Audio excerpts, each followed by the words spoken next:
Nalingi na salanga na kokakateo mabe na kubuya yango na kosala na bomoi nanga yawe limbisanga limbisa yawe limbisanga na sengi na yo na Hébreux chapitre 11 verset 1 Obi Zoloba. La foi est une ferme assurance des choses qu'on espère. Nous avons une phrase wana, tous les deux thèmes na cette phrase wana. La foi est une ferme assurance. On a parlé de la fermeté dans la première kit. Maintenant, tout le verset quand vous avez assurance. Alléluia. Et si tout allait bien dans la Bible, tout le monde qui a la foi. Et à place au capital. Si on a la foi, on peut tout avoir auprès de Dieu. C'est pourquoi il faut tout comprendre la foi en détail. Tout si ma mouké na verset principal la foi, la foi c'est une ferme assurance des choses qu'on espère. Une démonstration de ce qu'on ne voit pas. Mais on est dans la première phrase, la foi est une ferme assurance. Assurance. Alléluia. Maboko point le comme on nzambe na biso.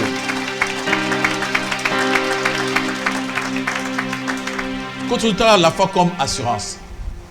Assurance, c'est la confiance en soi-même. L'assurance, par définition, est un système qui permet de protéger un individu, une association, bien une entreprise contre les conséquences financières, économiques liées à la survenance d'un risque particulier. Amen, amen. Par définition, assurance est un système oyo, est un qui permet de protéger mutu, société et l'eau mutu à ma casse contre la survenance, contre ma kamboyaka ya mbalakata, contre ma problème ou comme laka batu ou qui imprévu. C'est pourquoi quand on pense moi mon assurance na katia ndenge na biso avant tout na katia Bible. Principe d'assurance ezalaka il y a agence ezana bato baza ko assurer et muto aza assuré à coopérer, à foutre mbongo. Azo payer quelque chose chaque fin du mois, il paye. Maintenant, en cas de problème, société d'assurance et ko protéger et ko assurer pour attendre comme c'est comme lié à la protéger. Il y a beaucoup de problèmes où il faut comme la bateau na vie. Alléluia, alléluia. Il y a des catastrophes. Il y a des accidents, il y a des maladies, vieillesse. C'est pourquoi dans des pays développés, il y a une assurance. Assurance maladie, assurance vie, assurance, il y a ndakunaye, ozana ndaku kitoko, oyebite, ceux qui incendient ko sa mandako eziki, il faut assurer. Donc assurance, ezaloko ya mutu ya makasi, mutu azana assurance. Yaza kimia ayebike mutuka oyo ata ebumi mutu eza assuré ata eziki eza assuré dans d'autres cieux mutu soka sana mutuka na ye eza assuré ata sala accident ba repese mutuka mususu ya bien et pas ya société ya assurance c'est-à-dire mutu wana aza à l'aise tant azo tambola aza vraiment protégé donc assurance ezali eloko moko ya mutuya makasi. Contrat d'assurance ont pour objectif de prévenir les risques. Ou ezali lié na makambo teli à venir. Par exemple, retraite. soit bien retraite, mais tu as une retraite, c'est-à-dire que tu vas travailler, mon salaire est ici. À quelle retraite? Soit tu as une assurance, tu as une assurance, tu as dit que supporter vie nae, tu as santé, nous autres, comme on a dit tongo boye, santé comme mabé, et si on travaille, assurance et sungayo, dépendance, catastrophe climatique, Covid-19 et kota ki na mukili, tant que kota ki ba compagnie belé koyaki. Ba compagnie, ba société, ba faire ba te belé koyaki. Mais bato baza ki assuré, ba société d'assurance, so même on a information, ou que le président français a mis autant de milliards de dollars pour nous soutenir. Le président américain a détenu autant de milliards de dollars pour nous couper sa compagnie où ils ont assuré. Pour nous assurer le peuple à la vie. Mais tellement que chez nous, assurance quitté, tu facilement à faire le quoi pas et s'il y a avant naïe. Compagnie moko ya ko assurer le ko sungaye ezate. Mais dans d'autres cieux, tu vas qui assurer, qui protéger. Bambongo bimaki na l'état pour donner na ba compagnie oyo ezaki touché na catastrophe ya Covid-19. Eza catastrophe kwa munene oyo na nesama na mokilité et bouja monde. Ba avion evanda, ba bateau evanda, misala kanga, bato bakoti na bandaku, ce n'était pas facile. Amen amen. Et ba que tango esama ki ndengona makambo bele bato bandaku sala, esala maki susu te. Oko bakangi baboy, magasin fungwa maté. Ce n'était pas facile. Il fallait bato basa assurer pour bakoka ko survivre na situation owana. Acclamons pour la gloire d'Éternel notre Dieu. Normalement, assurance, et nous avons promesse formelle qui nous montre que quelque chose est vrai, est sûr. Vous allez gage, une garantie. Ce que nous avons bon dans la banque, c'est un gage, c'est une garantie. Quelque chose que pour que la société, la banque, ils sont très sûrs que non. Ata yo kufi, bango ba ko perdre mbongo na bangote. Bazana pour ça, yo ke zo mbongo me ba opesa ngo eloko moko boy. O ezali solide. O ke ba ko kozwa, bazana ngo sûr que ba ko perdre mbongo te. De o mona ka so ngo zo mbongo na banque, ngo zo bien investir que $10,000, il faut ça le pango au moins il y a 100,000. Pour pas sûr que même ceux qui il y a des héritiers en cas de problème, donc quelque chose de solide, gage, une garantie. Donc on a aucun besoin d'accord au là, c'est une garantie. Les assurances à Colonda pour que atayo kiminda kuna yo ko musu na tongo bimi, y avec cet argent là à ko ranger biloko musu yo babies. Bana nzamba alléluia. Tu ne comprends si l'assurance. La foi est une ferme assurance. On n'avait pas de la fermeté, tout le bas qu'ils allaient ténacité, solidité, la fermeté, c'est-à-dire assurance, ferme assurance, c'est-à-dire ils ont le la foi, ils allaient ténacité, solidité, il y a gage, il y a garantie. Amen, amen. C'est-à-dire ils ont garantie, mais ils sont solides. Vous allez résistant. Alléluia. Acclamons pour la gloire de l'Éternel notre Dieu. On peut voir un peu si les synonymes il y a assurance. Vous avez le engagement, garantie, preuve. Alléluia. Oso la mutu pour on dit malikambo alobi ke azana compagnie. Il faut un peu sur la preuve. Tant on dit la preuve, ils ont l'assurance. Ils ont prouvé qu'il y a solo. Moi, mon toit, c'est vrai. Je peux quand même m'engager. Amen, amen. On ne s'engage pas comme ça sans qu'on ait assurance. C'est-à-dire, la foi, c'est une preuve. Alléluia, alléluia. Preuve où ils sont solides.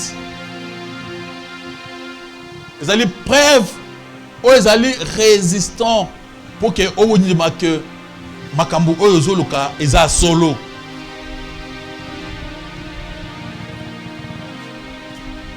Alléluia. Amen, amen. Alors, ils allaient contraire. Ceux qui sont contraires, il y a assurance. Ils allaient la crainte, mais défiance, doute. Si on a un doute, il n'est pas assuré. Il a une méfiance, il a une sûreté. Alléluia, alléluia. C'est quelque chose qui n'est pas sûr. On n'est pas sûr que Tokobika. Donc, celui qui doute n'a pas l'assurance de la foi.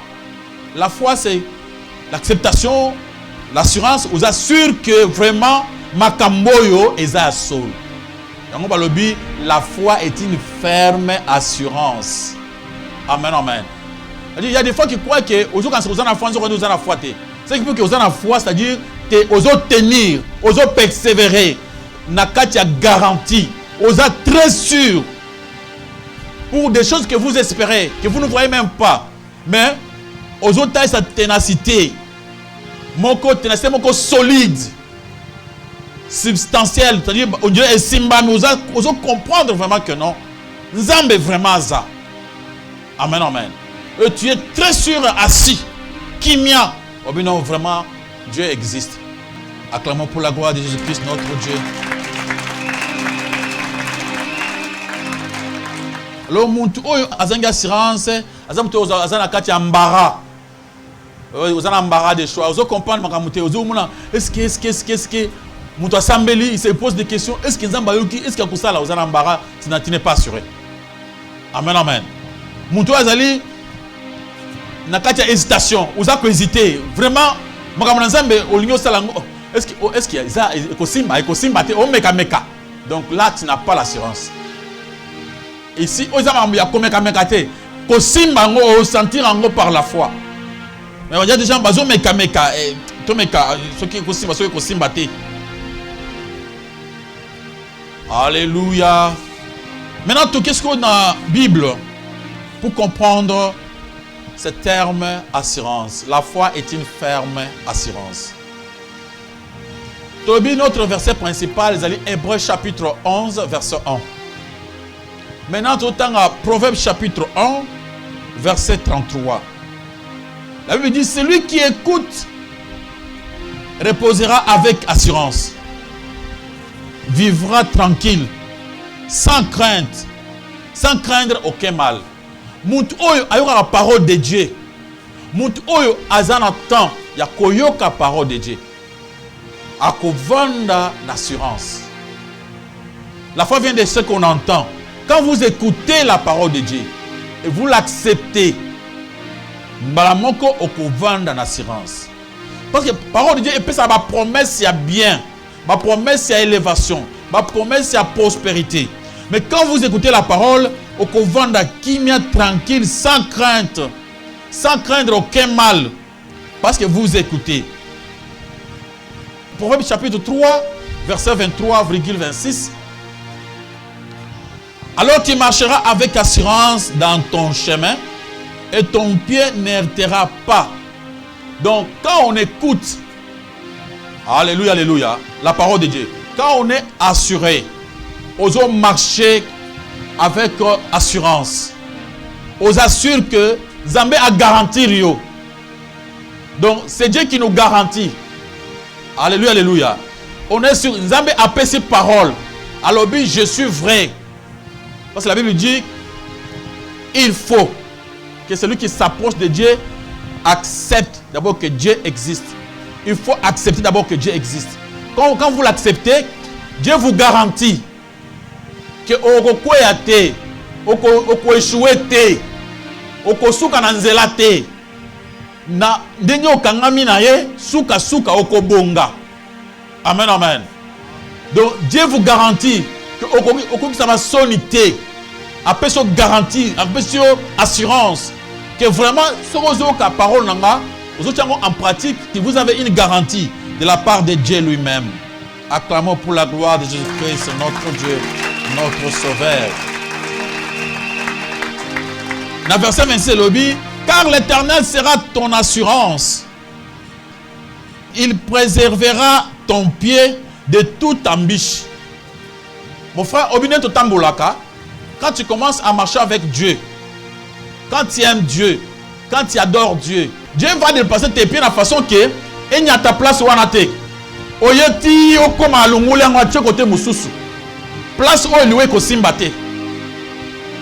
Dieu va te garantir. Ba traverse nzela okata nzela mutu ka wana teza na vitesse makasi a doziango na bonzambe na ye. Tango yo le ki ah il est tout ah mais le coup me le fallait mais okufa mais nzambe ndi a sauver yo. Omunika eleki jalo tukusukulunga nzambe a calculer. Freiner ngo muke na ndinga bonzambe a bendi yo en façon que oleka parce que ye mutu atambisa makolo na yo.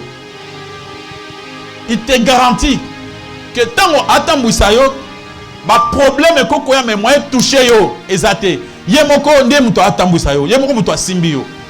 Abi parce que Dieu tango azo marcher na mutu akopese victoire, akopese makambu kaka ya réussite. Notre bien-aimé, tu cherches d'abord Ésaïe 47 verset 8 jusqu'à verset 11, vous gardez.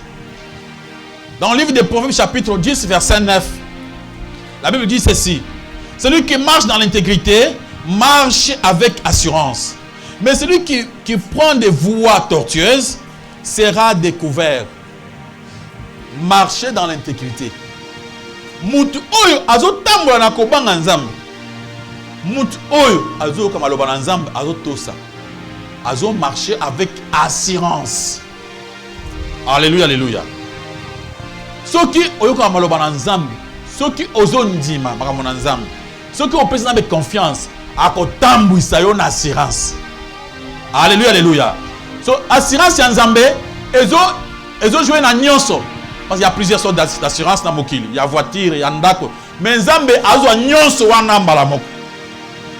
Alléluia.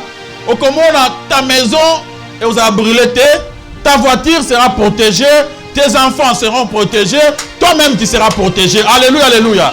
Et tes affaires seront garanties. Amen, amen. Quand les autres, ça ne marche pas, chez toi, ça ira. Au moment là, quand les autres sont en train de pleurer, Zamba Osaka qui est pas vous avez les mêmes affaires, mais et pas marché et les autres ne marchent pas. Parce que vous avez la garantie, vous avez l'assurance, vous êtes assuré par Dieu. Alléluia, alléluia. Il y a des gens qui ont des assurances maladie. Mais tu as la maladie, moi, ngana maladie wana yona maladie wana mais ngana atambola bien. Amen, amen. Mais mon gars c'est grave, comment tu marches comme ça? Mais parce que nous sommes assurés par Dieu. Assurance en Zambé, il y a tout. La foi c'est une ferme assurance. Dieu nous assure avec assurance vous allez ferme, vous êtes solide. Donc quand tu crois en Dieu, tu es protégé, tu es assuré. Alléluia. Amen, amen. Notre bien-aimé, Atangé Libiso, Toté Malikolo, Ésaïe 47, verset 8 à 11. Pour tout le monde, comment les gens de ce monde, ils ont l'assurance, ils croient que tant qu'ils ont bon assuré, pourtant que l'assurance, c'est l'effet de croire seulement en Jésus-Christ. Amen. Écoute maintenant ceci, voluptueuse, qui t'assied avec assurance et qui dit à ton cœur, moi et rien que moi, je ne serai jamais veuve et je ne serai jamais privée d'enfant. Ces deux choses t'arriveront subitement au même jour, la privation d'enfants et le veuvage, elles fondront en plein sur toi. Malgré la multitude de tes sortilèges, malgré le grand nombre de tes enchantements. Tu avais confiance dans ta méchanceté. Tu disais, personne ne me voit. Ta sagesse et ta science t'ont séduite. Et tu disais à ton cœur, moi et rien que moi. Le malheur viendra sur toi sans que tu envoies l'aurore. La calamité tombera sur toi sans que tu puisses la conjurer. Et la ruine fondra sur toi tout à coup à l'improviste. Ici, tout le monde a assurance. Il y a moun oyo aza maele, aza na mbongo. Azo compter sur les biens. Azo compter sur sa propre sagesse. Namona bakino ebele. Ce que je suis mon frère. Tokolonga. Oui, tokolonga. Mon frère, ne t'en fais pas. T'en fais pas tokolonga assemble la gâté. Akolonga la makasi nini. Alléluia, alléluia. Obi ngai ndoki ko sala ngate. Ngaso ndoki sala na ngado, ngai ndoki na sala na ndoki te. D'abord ndoki ko sala ngate, yo ba ko sote na makasi nini. Parce que biso ba zo biso te parce que Dieu nous protège. Amen, amen. Nous avons une assurance auprès de Dieu pour notre protection. Mais ce que le but ba kolonga ote. Tu as toute la aux vivre vigno ça va païen. Tu ne pries pas. Maman Nzambe za tire te pona yo. Là, ezali une fausse assurance. Assurance moko oyo muto tamba lobi na mama boy ko komela te. Et comme le te pourquoi? Ya Nzambe lobi ce que ça assurance oyo a été makambo nyons e ko komelo mbala moko. Tongo moko boye ba problème ko ko changer le face. Alléluia. Ozu maladie nyons mokolo moko. Tant aux une kotoyo, moi na koufi, au sakani pe mobile pe akufi. Au teli kotoyo, bato baye déjà pour na koboto landako. Sans garantie. Tu ne t'es pas assuré. Alléluia, alléluia. Alors, tant comptez sur Dieu, ne comptez pas sur notre intelligence. Ne comptez pas sur nos biens. Alléluia, alléluia. Bananzamba, alléluia. Mon frère, tu peux avoir ton argent, acheter une très belle voiture. Mais si tu n'es pas assuré par Dieu, la même voiture là, et qu'on crée pour ma minen. Au Kiminambok. Que bon mana. Seulement pas que tu avais acheté une voiture. Alléluia, alléluia. Je connais un père de la famille. Abanda ko beta match pour avoir l'argent. Ndeko mo kazana poto, yazuka makanga manae, basali compagnie. Mais tout cas bien outil poto. Les papas là quand il a commis assuré, commis bien. Mais tout comme ça mon message au voyager mbongo iso kota. Mais mutu ka moko isama ese comme kana kin awa. Na kati ya prince mon frère, ezati na o na libulute. Kana kati ya prince. Na rond point na kotia pour ma tête. Mutu ka soki ndenge nini elandi mutu ka mususu. Accident, plusieurs morts. Bango bazaki na document bango accident à l'état, o bazaki na bango ezaki ya soki 7 personnes. Mais bakufi plus de 7. Tant on poursuit bandaki agora ko vendre atika nyonso akima kena village moko ki vendre na village. Donc atiki tout. Qui peut nous assurer? C'est Dieu. Tu peux avoir ta voiture au sein d'accident, aux assurance. Ok, au sein bâti, bakolo mutobi, ah, il y a une assurance, hein. C'est comme si tu comme autre locaye. C'est qui ça va bombioter. Alléluia. Donc, ne comptez pas sur l'assurance à Moki. Tu peux construire une très belle maison au cas où tu as une assurance. Nako ezikio. Ou bien au bengi bato assurance, au toko ya lobby. Patienter, faut pas te repérer au coup, faut pas que tu rentres en côté. Des fois, ce sont des choses qui arrivent. Ne comptez pas sur ton argent, ne comptez pas sur ton intelligence, mais il faut compter sur Dieu. Alléluia, alléluia. Quand on parle de la foi, c'est-à-dire on se laisse faire. Tomiti na boko ya nzambe, oya kamba biso, yemoko a dirigé biso. Alléluia.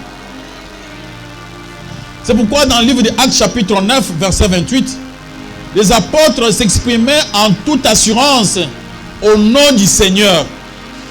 Les apôtres, pendant qu'on s'exprime en toute assurance au nom du Seigneur. Donc quand tu parles de l'assurance, tu le parles au nom de Dieu. Alléluia, alléluia. Obinaza assuré au nom de Jésus. Parce qu'en dehors de cela, il n'y a pas d'assurance ou crédible. Tu peux lire ensuite dans le livre de Actes chapitre 14, verset 3. Ils restèrent cependant assez longtemps à Icône, parlant avec assurance. Ce sont des apôtres. Batikan à Icône pendant longtemps, mais parlant avec assurance. Appuyés sur le Seigneur. Donc, l'assurance qui est au Bazaki Nabango, ils ont qui appuyé sur Jésus. Alléluia, alléluia. Votre assurance est appuyée sur qui? Leur assurance était appuyée sur le Seigneur, qui rendait témoignage à la parole de sa grâce. C'est-à-dire, quand ils avaient cette assurance, l'Éternel lui-même rendait témoignage. Amen, amen.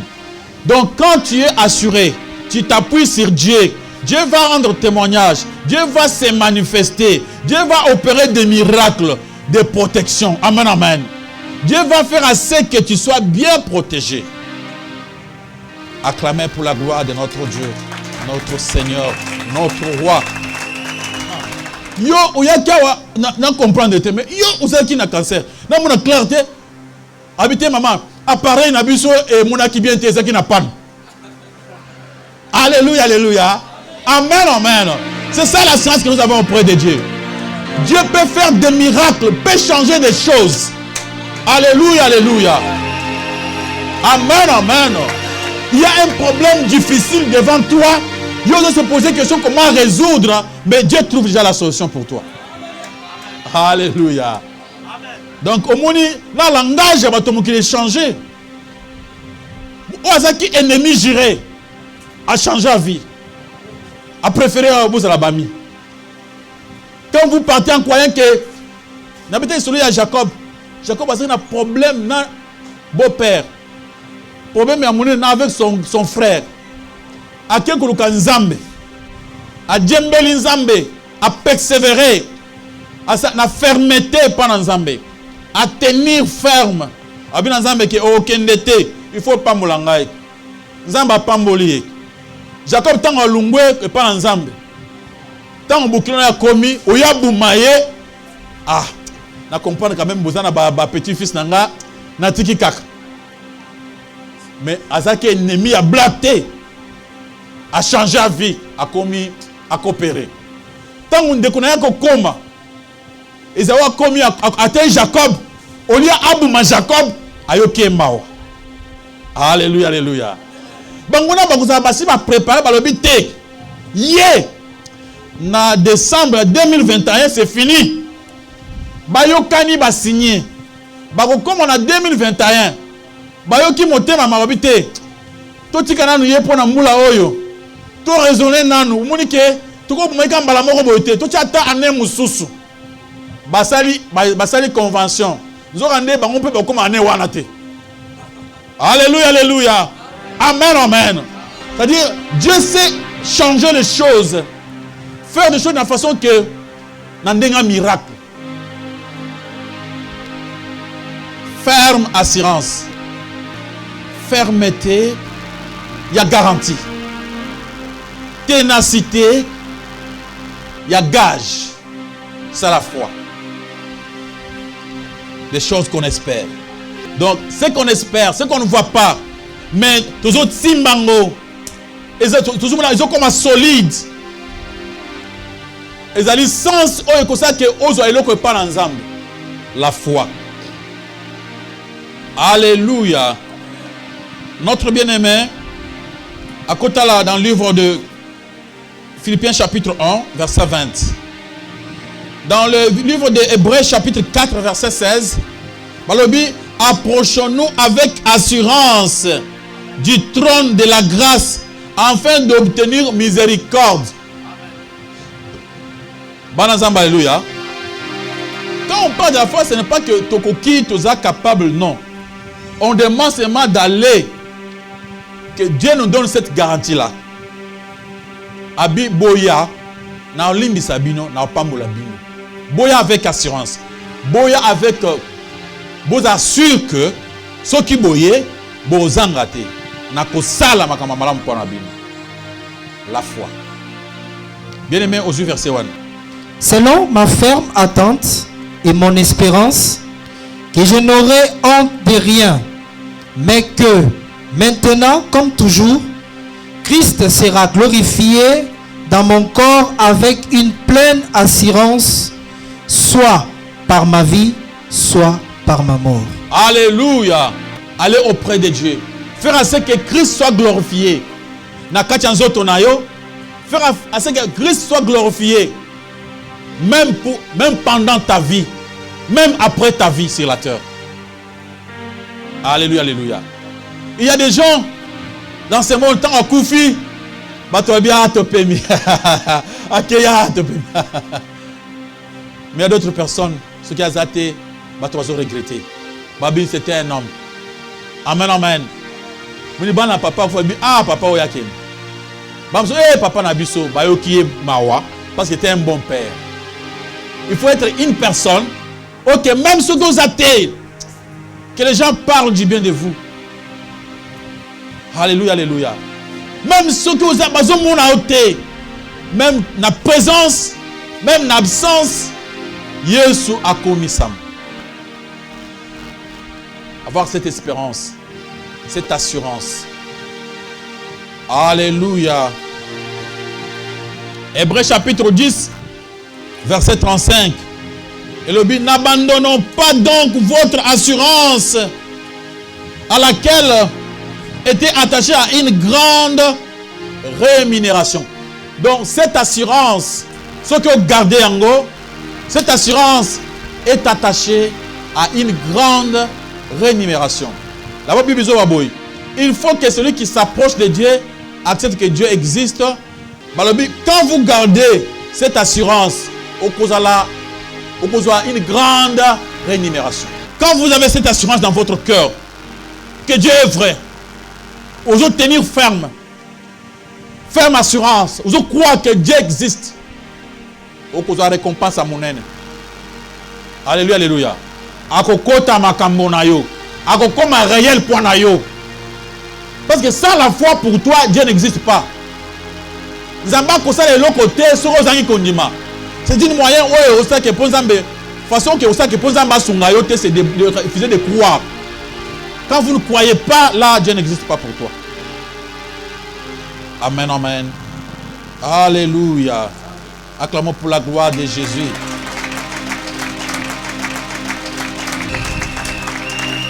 Alors, Hébreux chapitre 13, verset 6.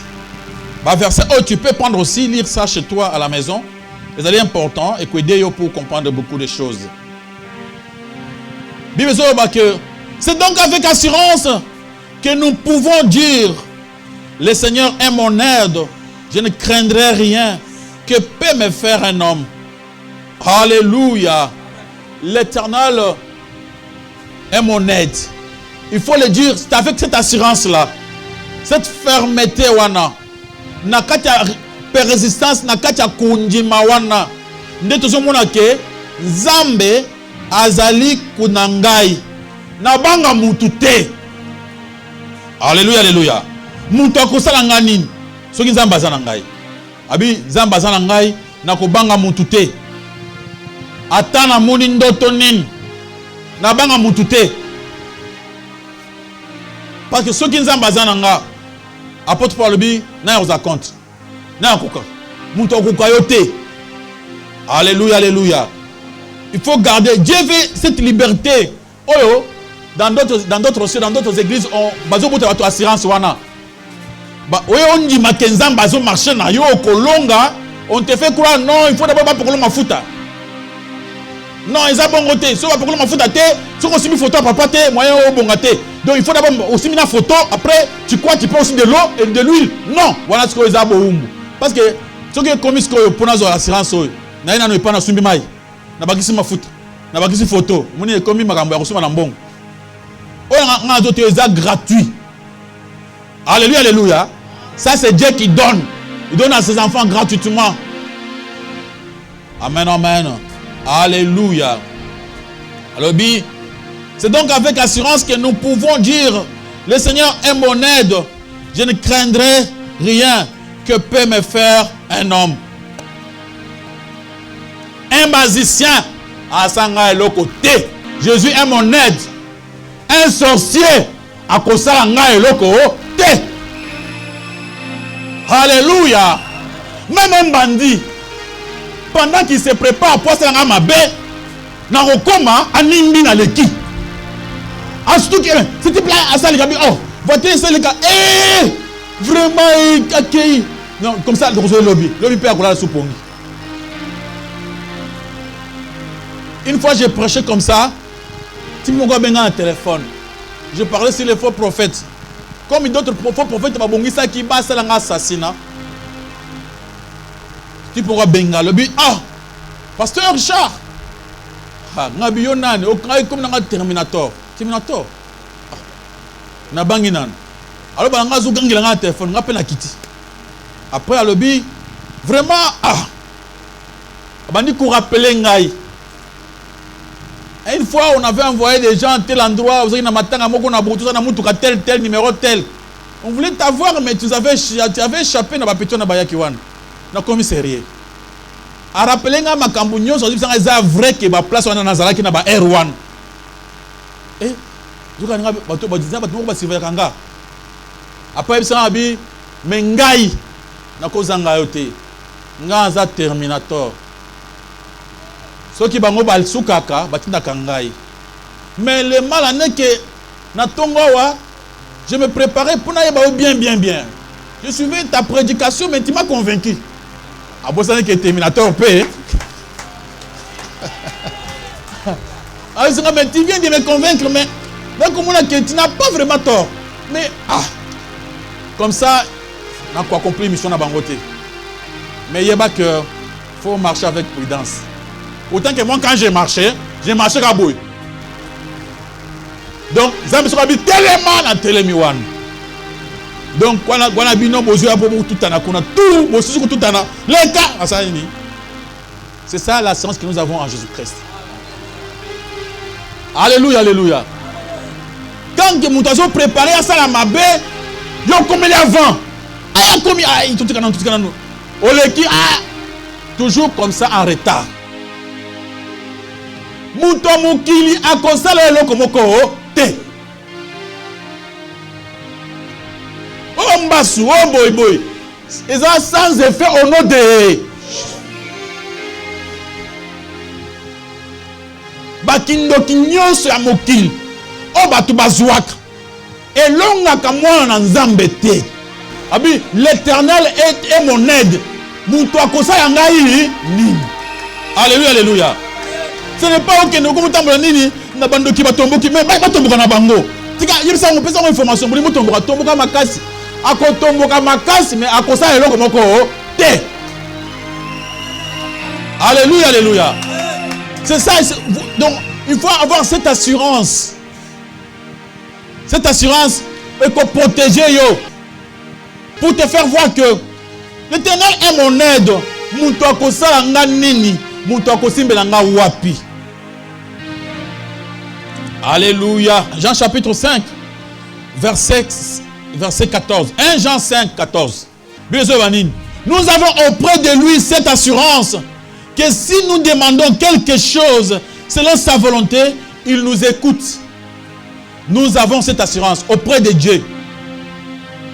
Quand nous avons cette foi, cette assurance, ils ont garanti biso. Que ceux qui te saignent et l'autre et pas dans zam à koyoka. Donc ceux qui ont dit à ça nini à kosal.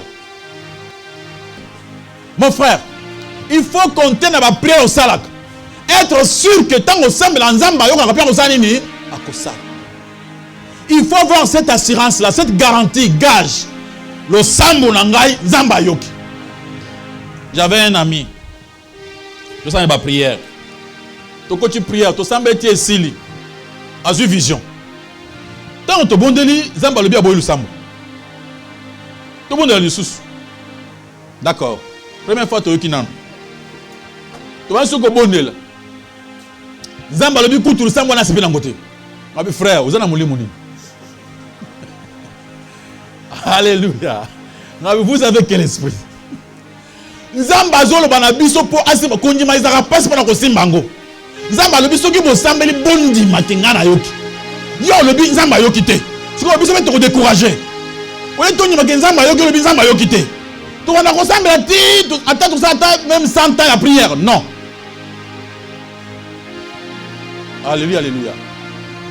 Quand tu demandes quelque chose à Dieu, tu as cette assurance que nzambe ayoki père osanini akosa. Okomona accomplissement. Alléluia. Amen, amen. L'assurance, la foi. Proverbe 18, Proverbe chapitre 18, verset 10. Proverbe 18, verset 10. Le nom de l'Éternel est une tour forte. les justes s'y réfugient et se trouvent en sûreté. Balobi, kombo ya Jésus. Ezali tour ya makasi, esika ya makasi ya kobombama. Refuge ya munene. Soko kimeli sima Jésus-Christ, okuza sécurité, okuza sécurisé. Alléluia, alléluia. Le nom de l'Éternel. Ezali esika ba kimelaka. Soki makambo eziyo. Ezaka te po ozaka mokisi. Même soko banda ko sambela te. Omunika non makambo e na kime pa na Yesu. Yesu aboka mutu te. Yesu mo kalbina aboka na mutu te. Soki a oye ayambio apeso victoire, a protéger yo. Le nom de l'Éternel. Nde omuna so bi au nom de Jésus makambo ebujaka.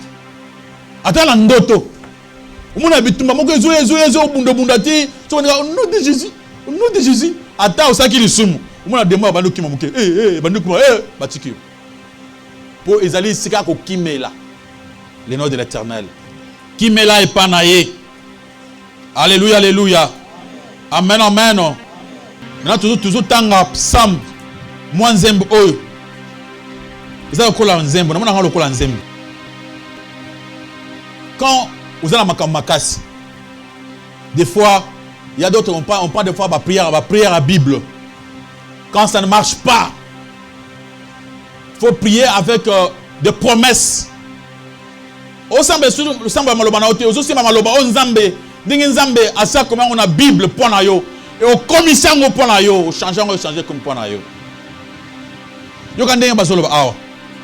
Celui qui demeure sous l'abri du Très-Haut repose à l'ombre du Tout-Puissant. Psalm 91.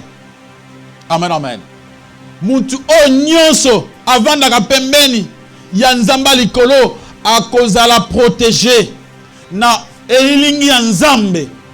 Elilingi na nzambe eza garantie pour ta vie. Amen, amen. Mon frère, tu es protégé par l'ombre de Dieu. J'ai dit à l'Éternel, mon refuge et ma forteresse, mon Dieu en qui je me confie. Car celui qui te délivrerait du filet de l'oiseleur, de la peste et ses ravages. Nzambe akobikisa yo na singa nyonso babokelaka bandeke. Na mokili oyo, il y a des choses comme ça, bazoka singa pona kokanga. Oleki okende boyo batyo na singa wu. Oh, bomimaki nyonso, baonso komozonga bamusu bakufi na nzela. Bakoye na singa ya munguna. Yo tango bakucha Zamba sela musa pi yo leki ekoyi kuna oleki. Amen, amen. Ba maladie ekotambo ndenge ba corona etambo ba virus etambo plus. Et tout yon azolo le cas et tout yon azolo eloko te ata obeli ngo pe ça eloko te. Alléluia, alléluia. Babi yo komune tout yo respirango o respirango ata 1000 fois mutu oyo azuango aboka ngo po simba ngo simbiango bien ozusu biloko olie bien o mela mutina 4 mais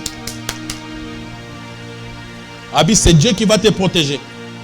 Son assurance est combattre dans yo. Na ba filet et combattre la yo. Na ba maladie. Alléluia, alléluia. Vous comprendre?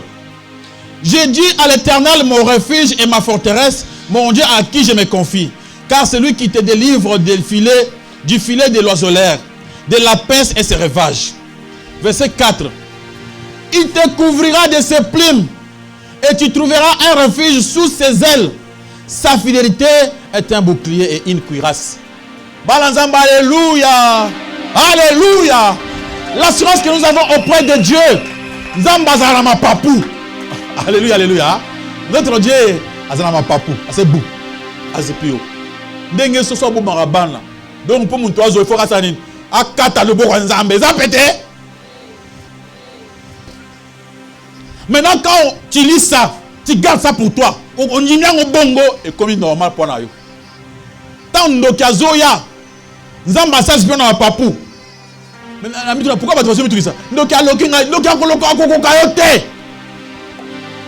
ma papou moko ya Nzambe zipi yo. Tant que Zoya déjà Zamba ça ou au coach boom akangi yakawa tout ça. Quand le papou Nzambe ozoye. Amen, amen.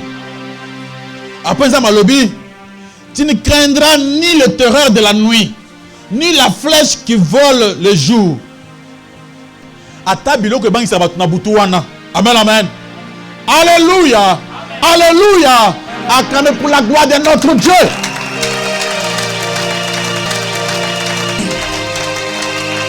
Il y a des choses qui nous font peur la nuit.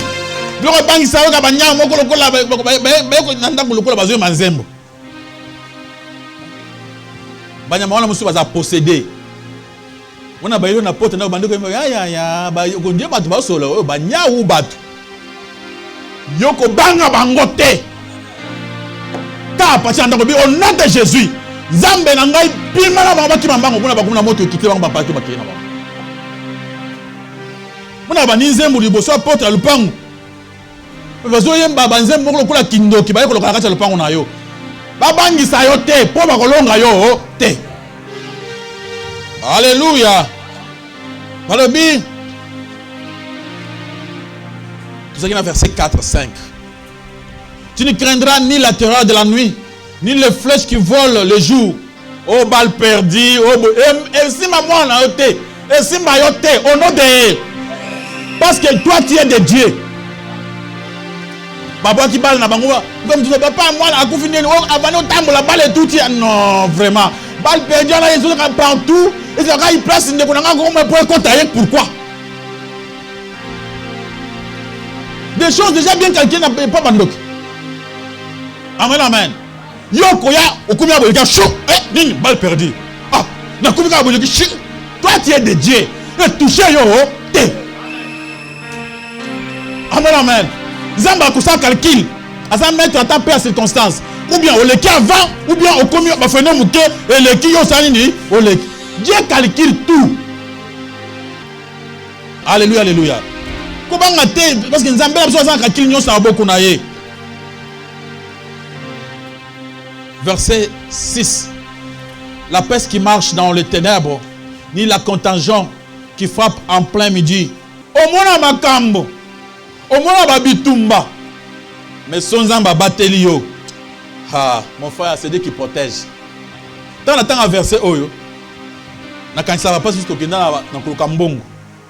Ceux qui nous ont battu là qui biso tembele. Le moni passé chez azote ate. Bo ki mana baninga muninga ko pa utali akoyi. Babeti bal. Yo okozela otala ye mbangu. Kandenga tikaliwana ya isi metiere yangwana. Kandenga tikaliwana. Mais moi je me disais oh shit, il est qui? Dans chance dans la mobilité. Amen, amen. Zamba longoli yango. Et on continue la pouf, tu boli lamba mais yo, tu boli lamba. C'est pour te prouver que Nzamba a protection ma casse. Alléluia, alléluia. Et baninga bilombe bana bato minene balala wana Nzamba kufa batikala. Bon qui no matingo moko boye. Parce que montagne wana bandiko rouler là bobo sane botamoli bien te. Donc on va contenir te. Bou. Mais parmi les survivants, on a yo telemi. Au milieu le colobien. Moninga kuna ngana bukani. Obukani mais bien les oya kuna. Encore biso ba civil so ka tout. Ba mbango ko santé. Asoma tango ya lunda. Surtout tango banzela ba korta mata. Au moins comment baninga bazokufa. Et mon bozo qui n'a pas ninga bobo 15 la boité bo kimi baninga ba lobi biso to ko tu direction boy ulandi bango zo bangote ah ntika kakawa odio tu abaninga mususu ukolo baninga mususu bo tamola tant bando kende koti ba wana nyonso côté ba kenda tout rasé atango ya onita tango ya savimbi na nani na Eduardo Santos il y a eu des morts hein. Bana batobele bazaki abapala bango azana mbongo avanda te na kelunda bakufa trop. Mais Dieu nous protégeait. Mais c'était une grâce. Alléluia, alléluia. Nzambe soka zo batela yo mon frère, attends ma soeur je vais ta tout. Yo tena l'équipe chou, on pour l'équipe chou, nini okoyi na se, ozolenga bo après otelemi OK, ata pota ozuté. C'est Dieu qui protège. Akame pour la gloire Nzambe na biso.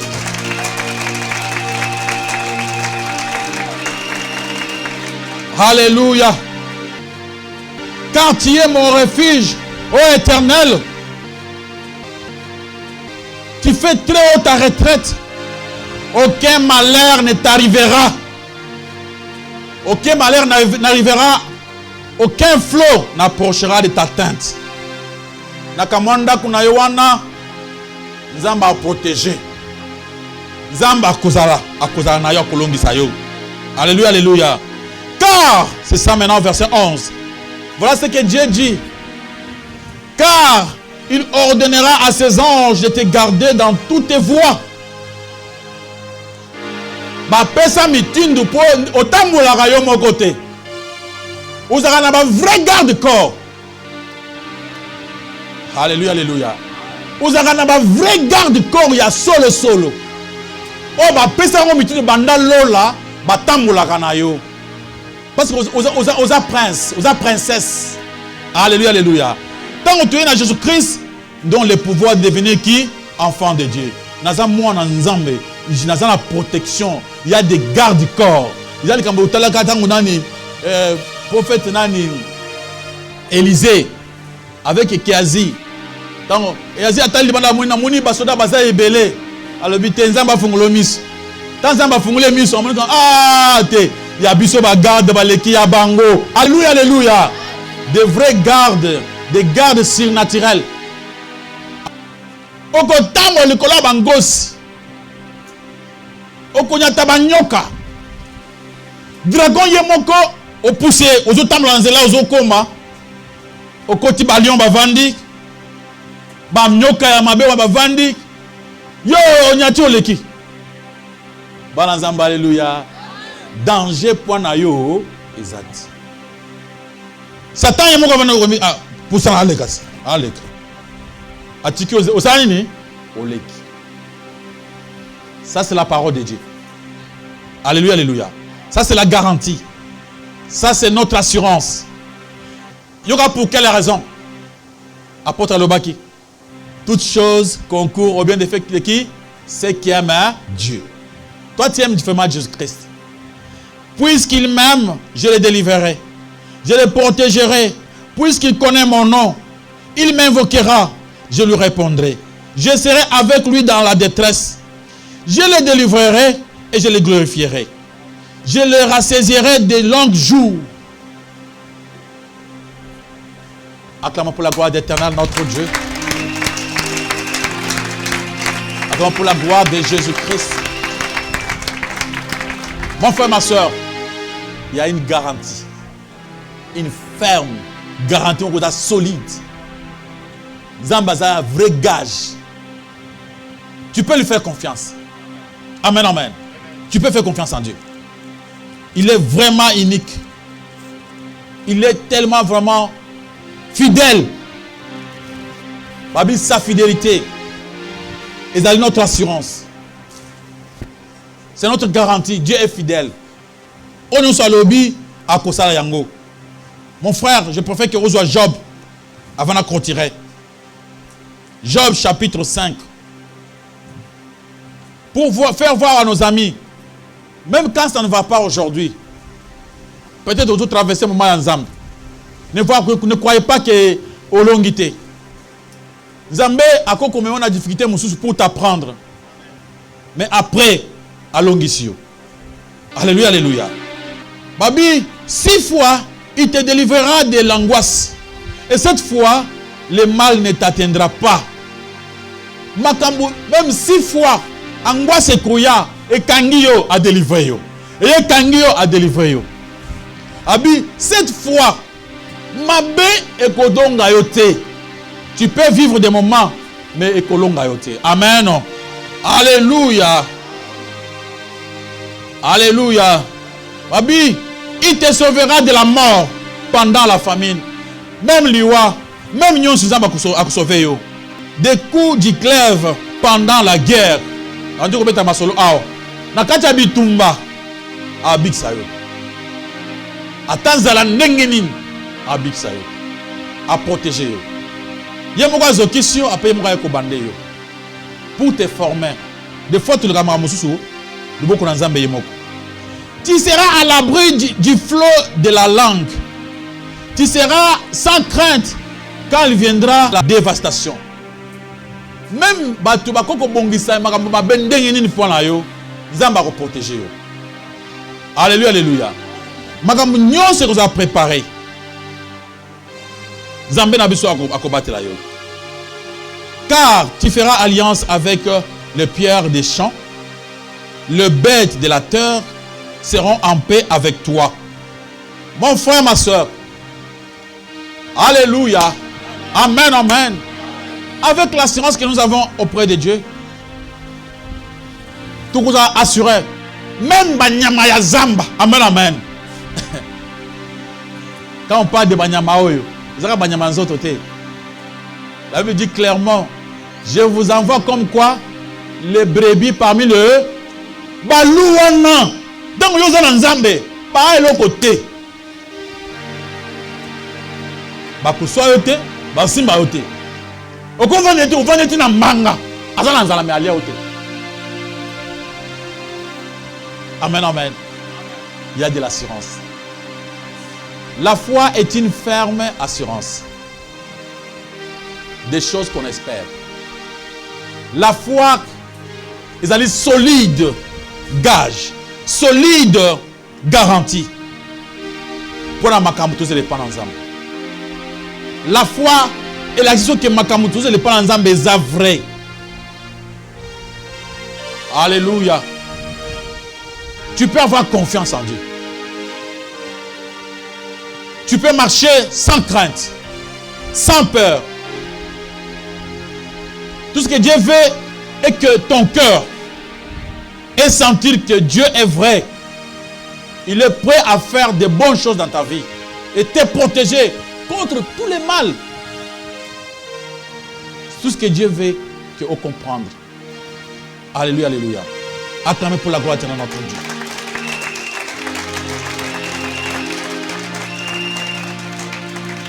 La foi, ferme assurance.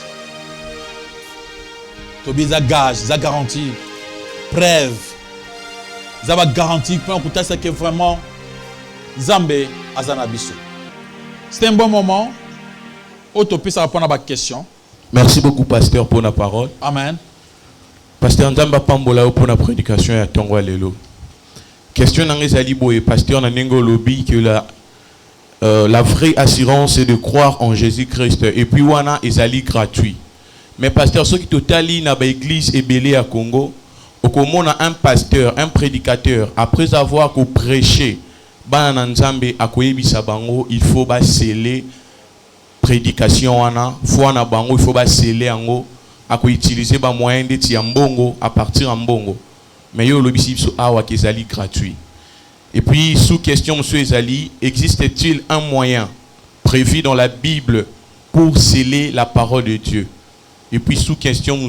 Ezali, comment il faut sceller la parole de Dieu? Merci beaucoup, pasteur. Makambwanzambe, bateka on mbongo te. Donc, ndenge zaboy, atana za la volonté à couper sur l'oxonzamba pesiote, ozongote. C'est pourquoi Makambwanzambe et pesa maka na gratuitement na volonté nzambe yemoko. Et notre bien-aimé à lobby, ailleurs, des fois, on demande aux gens de sceller. Normalement, dans l'Ancien Testament, il y avait des pareilles pratiques. Mais, dans le Nouveau Testament, c'est par la grâce. Donc, on ne peut pas demander à quelqu'un de sceller, de donner de l'argent pour que Malobanzambe s'en a vu naé. On a fait cette prophétie, ce qu'on scellé, ils ont le système à Batu Oyo, Bazo Kambongo. En cupidité, et tout ça va tout prendre comme ça la Bible pour la formule one. Mais un homme de Dieu vraiment, Azan a tenté, il y a ça la Bible. Si on dit comment nous on ne le fait pas, ça ne se fait pas. Donc on ne sait pas. Pour ce que Dieu nous demande, c'est d'écouter et d'accepter, de mettre en pratique. C'est ce qui est important. Parce qu'un serviteur, quand il prêche, il est engagé par Dieu. C'est un serviteur de Dieu. S'il a besoin de l'argent, il n'a qu'à demander à son père. Celui qui l'a envoyé. Alléluia, alléluia. Je dépends de Dieu lui-même ma vie ne dépend pas des personnes, dépend de Dieu. Si nous avons dit que na kolia na komela, ayebi comment ko sala ngo poke nyonso wana esimba. Azana pour ça que na ba mutu sele parole sala boye, eza ba technique moko ya moyibi, c'est manque des fois aussi comme si ceux qui na tiki pamba, o nzamba le bien ko sama na bomo inangate. Nzokande Dieu nous garantit la vie. Après ce peut bagage. Nenga zo pesa na bandimi nyonso, nenga pesa pe na serviteur pe gage wana. Et quand j'ai prêché, je me suis prêché moi aussi. Amen, amen. Pour nga aussi appelé na gage, na garder confiance en Dieu. Ndenge nzamba ko pambola pe ce pe monga, ko pesa nga pe mbongo. 5 € izala mabonza. Alléluia, alléluia. Les apôtres auparavant, abanda ko ça la façon que makambo ya ba mbongo ya ba mabonza, izala mbongo ya batu bali ya batu ndaraté. Ils ont makambo moko ko pesa même passer pe azo pesa pe par naie. Mais tout le monde a l'idée que quand on travaille, on est passé, c'est ça, pour aller en église, quand tout ça, oh, mon travaille à l'hôtel, mange à l'hôtel. Ce qu'on t'a bien, apporte pas le mengana, qu'on s'en gangote. C'est ma bongo. Alors il faut faire comme lui. Prendre son exemple. Il y a encore une question, manifestez-vous. Pasteur Mutuna Ngizali. D'abord, ba chrétien mingi, bazokuta na makambo ebele ya makasi. Et puis mingi ba perdre foi. Ndenge oteyi biso la foi est une ferme assurance. Maman moko a perdre vraiment foi aza chrétienne, asambela yena mobile nae, basambelaka. Vraiment batambola vraiment malamu. Yena mobile nae vraiment na bolingwa bien. Kutu ba parena ba mariage misato. Maman oyo ayaki ko nasima bikola ko découvrir mobile nae. Nzoka na libanda azalaka pe mwasi ya mibali mususu. Vraiment maman oyo tango ya ko découvrir ngo epesi pasi makasi a perdre na foi. A komi skutu ko mona so moni mobali na vraiment net karaboma mais azotala bango bazape na bano bateaka oyo ba pesa bango ba conseil ba o ba parina bango. Donc zo pesi pasi maman a perdre vraiment foi. Na minute o abosani ke nyonso foko limbisa mama o asalani question mi balezali ezana ndeko moko boye to partager na vraiment mingi na mona pe toza même vision na to le surtout fandi vraiment to partager mais ayoko tunanga yo sambela église na bina sambela na les chemins d'Israël abi kombo ya église est-ce que na bible église ezana kombo po bango na église na bango ezana kombo te. Il y a un tout dans le pasteur. Et puis, il y a mis les cacaillés à zone nié, albi, à nié, n'étole de pesa offrande. Oui, on peut dire pesa gâté. Mais albi, offrande peut être pesa gâté. Mais bango, basunga kara, misala nzambe, mais na combo ya offrande te. Bon, n'a évité place wana, ce que vous expliquer. Merci, pasteur. N'a évité sa maman, n'a évité sa papa, n'a évité sa ban. N'a pas coupé n'a mis yebisa. Il faut apprendre à aimer les gens sans leur faire quoi? On fait confiance à personne dans ce monde. Parce qu'on n'a jamais vu personne. On m'a dit que tante, Nzambe azuma belé a fabriqué a mon pépé. Mon pépé c'est l'homme. L'homme c'est l'esprit. Tu peux me voir comme ça dans le baboye, mais le vrai moi est caché. Yango na boyaka ko sambela ono ya nzambe ya pasteur Songolo Pakal.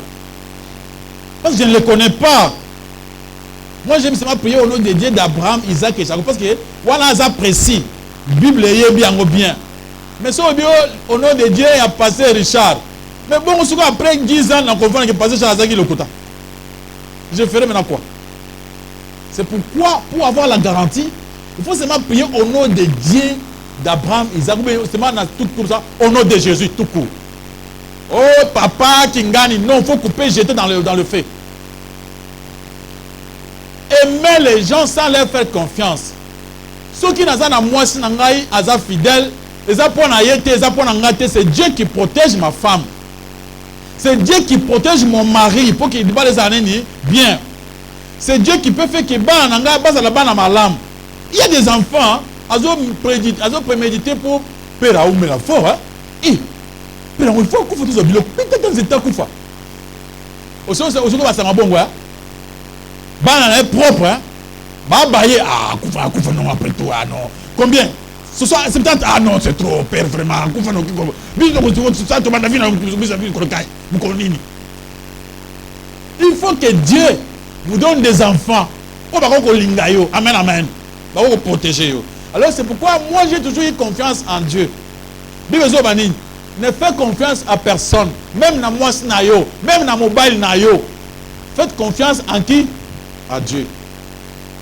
Ceux qui ont la confiance dans Nzambe. Mukolokolo ka muntu mukela sali bongo za sécurité. Obina yeba ki azamut. Alléluia. Obina sali bongo, je le savais, c'était un homme. Je ne le faisais pas confiance. Ceux qui azaki malam pendant c'est parce que Dieu les protégeait. Et je peux commencer à prier Dieu. Seigneur, il faut changer parce que moi je l'aime. Changer pour te vivre bien. Maintenant, comme tu as confiance en Dieu, c'est Dieu qui pourrait les changer. Mais ceux qui ont moko, ça a confiance. La maman ça a confiance à 1000% et pas mon bal. Mon bal arrive, ça va que ngai kabana to balana ka ngayo. Mukolo koyo kabana bakomi koya. Oko piquer crise maman ko kufi mbala moko. C'est pourquoi il faut on aura muto azamut. Amen, amen. Ouais, moi j'ai appris à aimer les gens sans leur faire quoi? Confiance.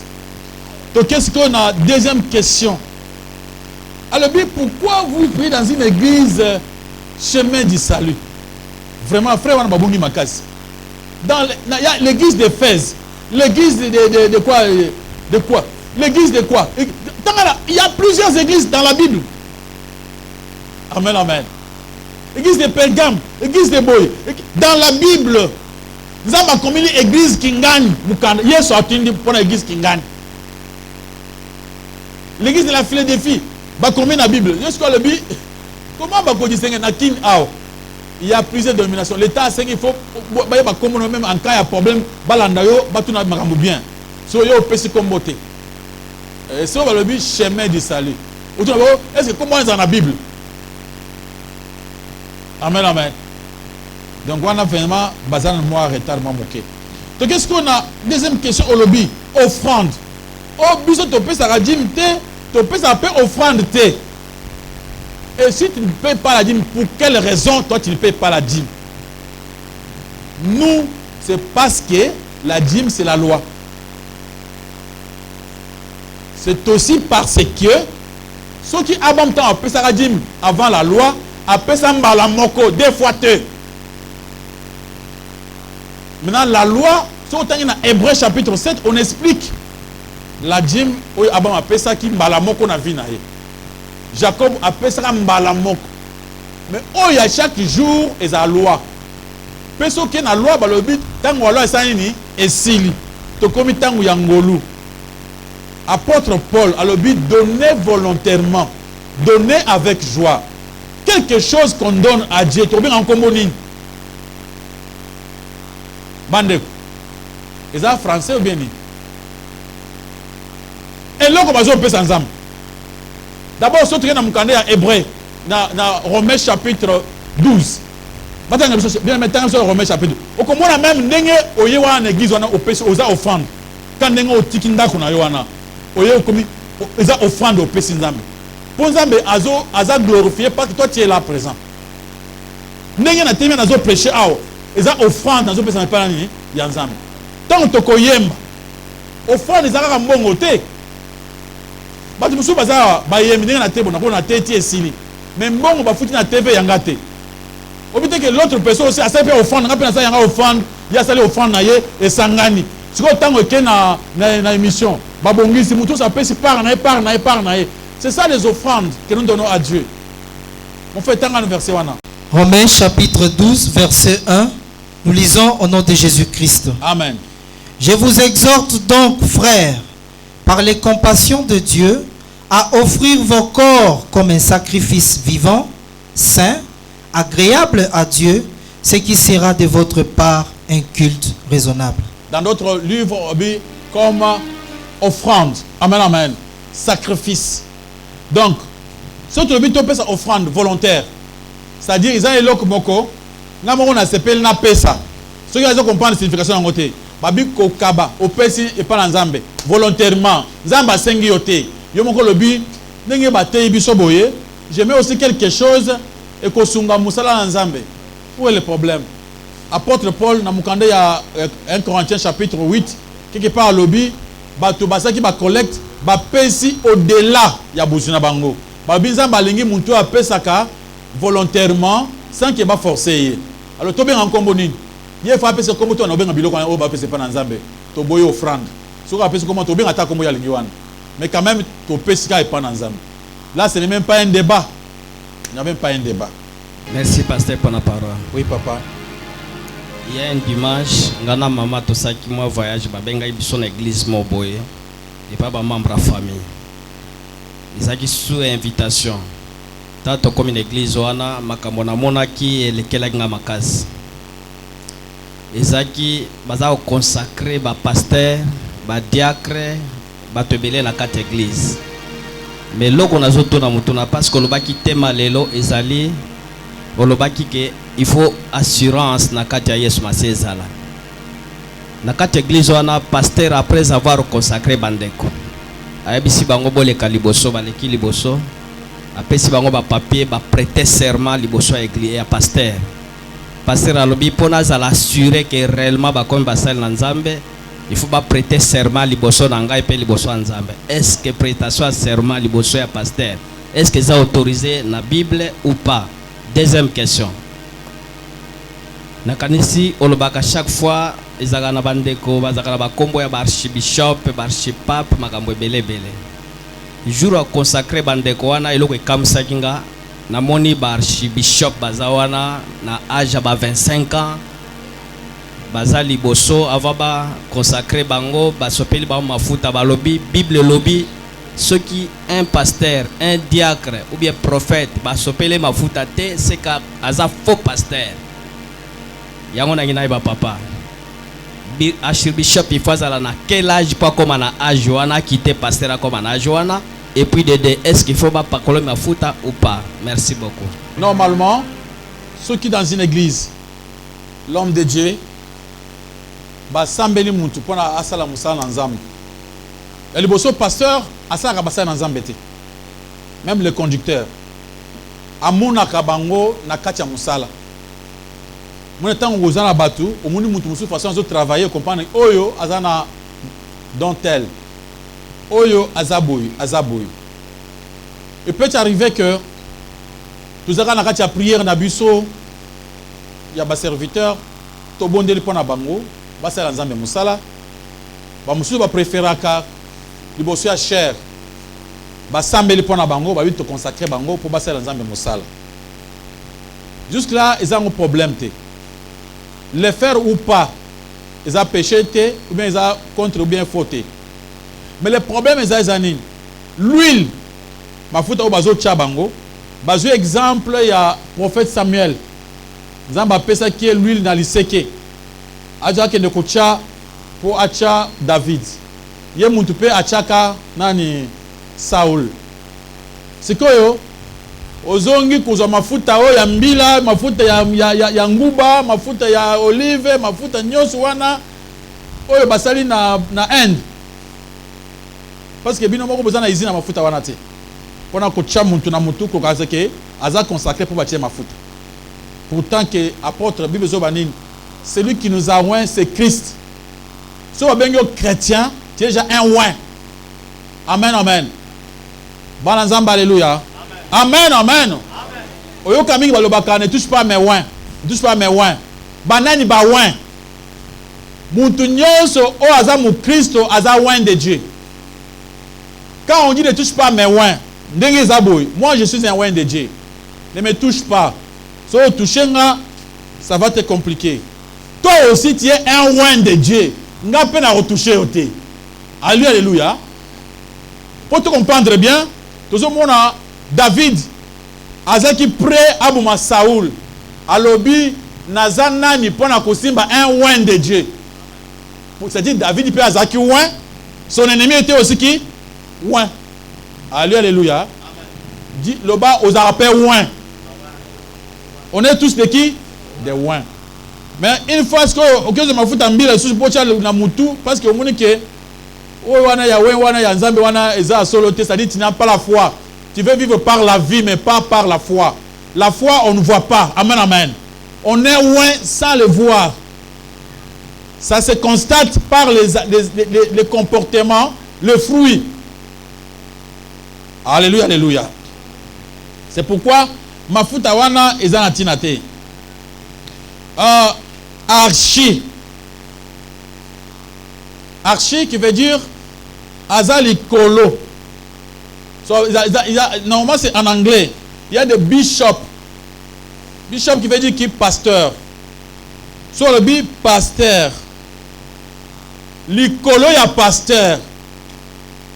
Azakola o azali likolo ya pasteur. Archi. Il y a même aujourd'hui nous avons des archipapes au Congo. C'est-à-dire il y a azali likolo ya pape. Azali likolo ya pape. O ezali intention kaka ya orgueil. Bananzamba, alléluia. Alléluia. Jésus-Christ nous a montré l'exemple. Lui qui était Dieu. Aïe, ami qui ici, l'amour. Sentiment à Yesu, et ça que bisona sa ndenge moko, a quitté le amisa azina taille na biso. Maintenant, un homme de Dieu qui a l'amour, a kolingate wa benga archi. Une fois que tu deviens archi, alors les autres pasteurs, bazaya se, yozaniya likolo. Donc, dans la Bible, il y a seulement des pasteurs. Comme des pasteurs, comme des prophètes, comme de quoi? Il n'y a pas comme des archis. Il n'y a pas. Dans la Bible, dans le Nouveau Testament, il n'y a pas de prophètes des nations. Il n'y en a pas. Dans la Bible, il n'y a pas de second après Jésus. Serviteur, comme il y a second après Jésus dans la Bible, il n'y a pas. Bazati. Alors, tant que y a archi bishop, il y a Azaki pape. Il y a Azaki déjà archipape. Azaki ben, il y a bango balekini pape ya Rome. Archi pape. Donc, Nicolas ba pape. Bazawana. Skoyo asaskoyo ba petit archbishop. Ba tant bishop ba combattre ba kumpe ba pape. Ti ba kumpe ba pape avec kumpe yepe soki ya zate ba kumpe ba archipape. Ezali signe orgueil. Amen, amen. Mais il faut pas être humble. C'est seulement de l'orgueil. Moi, je demande aux hommes de Dieu d'être humbles. Moi, quand vous m'appelez pasteur, ça me fait plaisir. Même si vous êtes frère Richard, ça me fait plaisir. D'abord, je suis votre frère.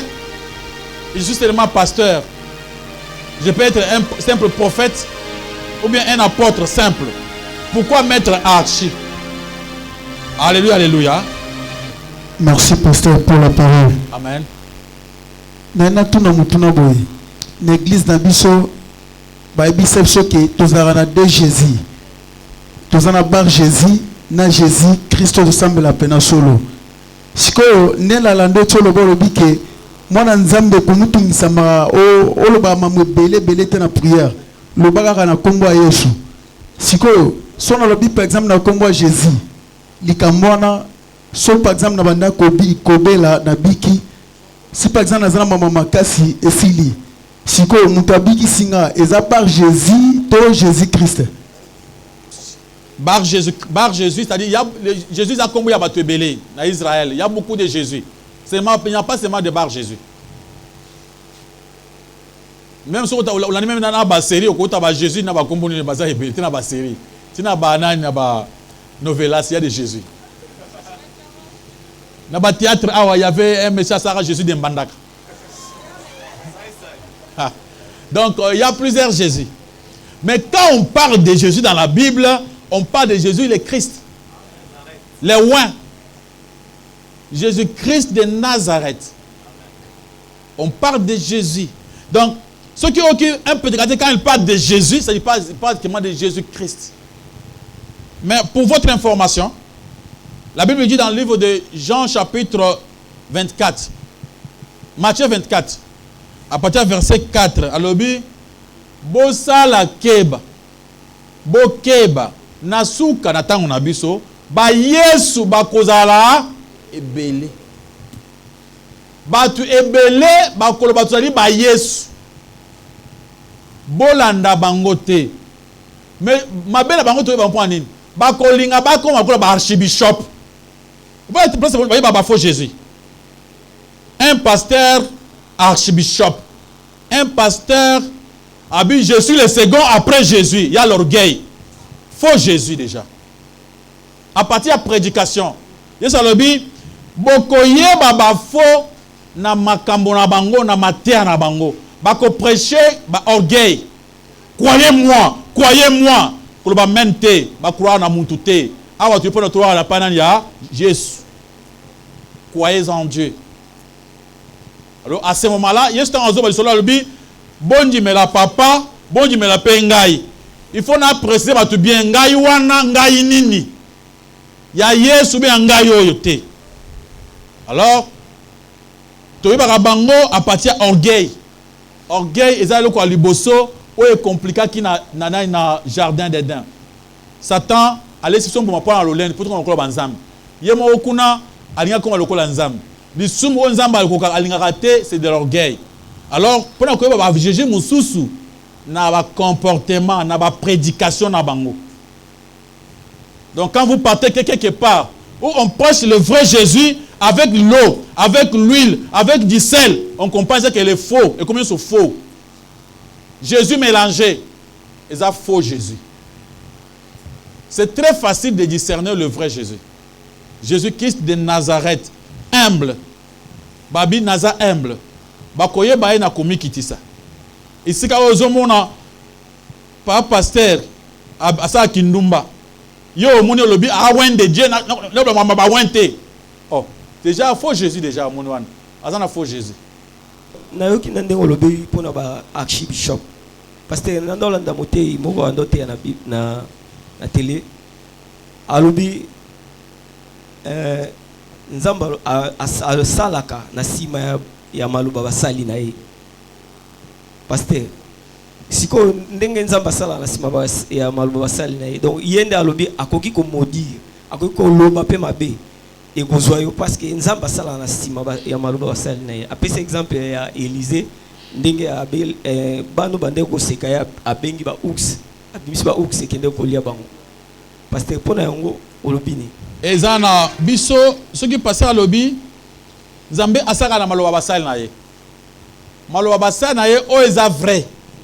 O ezo se conformer na parole de Dieu. Jacques alobi, vous priez mais vous ne recevez pas parce que vous priez mal. Il peut arriver que le pasteur demande mal. Nzambe opé ça été. Munoko na biso ko ko maudire te. Dans le Nouveau Testament, on a interdit à un pasteur de maudire. Le pasteur du Nouveau Testament, il a qu'à bénir. Entre Romains chapitre 5, chapitre 12, peut-être dans ce côté Soukawana. Babi biso to maudit sakate, to bénissara kak. Jésus-Christ a dit ça lobi. Boyoka sangoke yina banguna. Maintenant moi je vous dis, aimez vos ennemis. Faites du bien à ceux qui vous haïssent. Priez pour ceux qui vous maltraitent. Prière, il y a bien. Donc, un vrai chrétien ne peut pas dire que ennemi n'a maudire. Ça, ce n'est pas un chrétien, ça, c'est un sorcier. Il faut comprendre la différence. Il y a ce qui est sorcier. Mon oiseau voit qu'il a un mauvais sort. Un homme de Dieu, un pasteur, ne peut pas maudire. Ata mutuana asali nini. Pasteur akopambula kaka. La Bible dit qu'on maudire mutute. Munoko wana ya oba pesa biso. Et qu'on maudire mutute. Moi je prie. Ata muntu aselinga mabe makasi. Nzamba sala bongo la motema. Ayeba nzambe. Ngai so bandi ko maudire batu na komi ndoki. Parce que ndoki musana na eza ko maudire. Les lotos ziba na ba église ya ba fausse doctrine ba teyi biso mabe. Ndakati église mutazo ba que je maudis mon père, je maudis ma maman atepo azandoki. Nazo pa mutu wana za tata mwasi nazo maudire un homme de Dieu, un chrétien ne peut pas prononcer de pareilles paroles. Et ça satanisme de wabi wana. Donc il faut faire attention. Donc ceux qui un pasteur a dit oh ta omoni nani makambo ba Élysée toza tango wana te. Tokomi tango ya grâce. So ngai moko natali masumo nzamba limbisi ngai. Nakende ko modiri mutu pa nsumo asali ngai. Toza na condition abi si vous ne pardonnez pas. Bino pe osana nini? Mais yo zo modiri batu bakufa. Olingo pardonner batu te. Yo penza ba ko pardonner yo te. On a mal prêché aux gens, batu babungi. On ne peut pas maudire. Moi je me contenterai na mona mutu asalinga mabenza mapamboli. Na comprendre que naza mutu na nzambe. Na ko beta tote omuni mutu na kufisa asaka nanga na wana za zandoki. Mutu ya nzambe soko salia mabenza ba ko pambolo kaka. Nzamba ko sala motema nti obongola motema. Na peso exemple ya Bible. Bazo beta Etienne Mabanga. Bazo bumwe bane bazo bumaye. Apôtre Paul était là non? Na comme moi Saul. Azuli banga moyi bavandi bobumaye bazo beta nani Etienne. Yo ka ndenge chana ensemble là. Papa limbi sa bango. Bayi makambazu salati. Asengi bolimbi si pona bango. Na suka bikolo Paul a commis apôtre. Admettons que ce qui Etienne a maudit bango. Mais le Paul il fait ça ni. Akufa non? Bana nzamba haleluya. Bana nzamba haleluya. Banguna na biso nyonso baza banguna ka nzambe te. Mutu muso akuzala pe azape mwana nzambe mais yo na yo boswani. Amen amen. Ça ne veut pas dire que nzamba boye. Ou bien biso batu so pas vivre sous te po biso za na mokili. So basaka na biso bango so ba kufa ka biso te ka biso moko non. Mwana nzambe aza mutu aza na bolingo. Azo yokola ko vivre na batu nyonso. Le véritable christianisme ils ont pris la ngomba mais apprendre à vivre dans la société avec tout le monde. C'est ça le véritable christianisme. Vraiment mes frères et sœurs, même Olanda biso, comment dire batu te. So ozo dire batu, c'est-à-dire aux andoki. Les bandoki, les moussa zaka comment dire batu. Comment yo chrétiens ou bien comment dire batu. Les chrétiens sont là pour bénir. Babi bénissez, ne maudissez pas. Bénir, zambe pas moula aye bayo. Moi na oyo a combien ennemi nanga zambe sunga ye aye ba vérité. Aye ba vérité abongola motema. Zambe na okike makamonezo simba te. Sunga makamonezo simba azala l'aise pour aye ba koza nzambe malamu. Amen amen. Alléluia. C'est comme ça.